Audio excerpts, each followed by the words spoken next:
Yun guys, good evening. So yun, may re-repair tayo tonight. Isa itong ENC na 329. So ito siya. Ayan. So ang problem nito, minor lang naman. Nagkaroon lang siya ng problema sa switch niya. Sa may trigger. So yung semi-auto niya nagpo-full auto. So pakita ko sa inyo yung sample. Ito siya.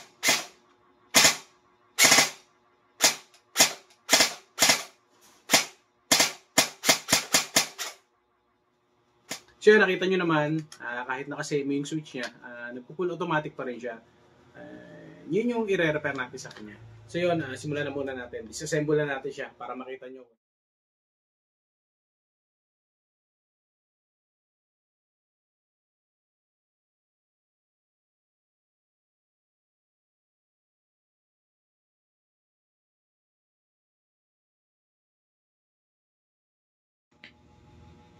So yun, nakita natin yung problema. So, nandito siya sa switch.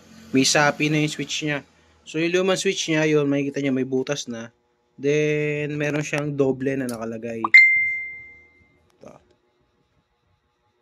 So, yun, yung silver na yun. Yung pinaka-doble na nilagay. So, yun yung ayusin natin. So, yun, pakita ko sa inyo na mas malinaw. Ayan, doble yung sa may switch niya.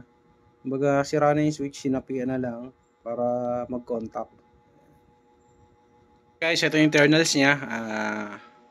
Stock cylinder, stock yung piston body, lahat stock, wala pang na-upgrade. So ito lang, nagpalit lang ng cylinder head. Nozzle niya stock din, pero meron tayong ginawa dyan para mawala yung singaw. So check natin mamaya FPS, i-rebuild muna natin. Then yung switch, yan, okay na rin. So may ginawa lang tayo dito sa switch na yan para gumana yung semi-auto. So yun lang, check muna natin. So yun, update lang tayo. Natapos na natin gawin. So ito na yung full automatic niya. Yan, switch natin sa full auto. Lagyan natin sa semi.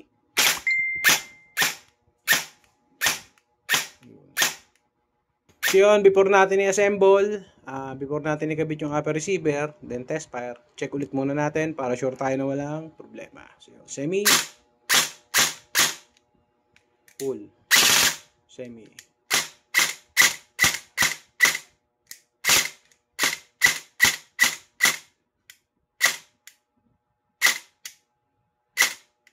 Yun, safe. So yun, natapos na pala natin gawin itong ENC 329. Yan. So ito na siya. Okay na yung safe, semi, tsaka full automatic niya. Hindi na nagpo-full auto yung sa semi-automatic. Maraming salamat po.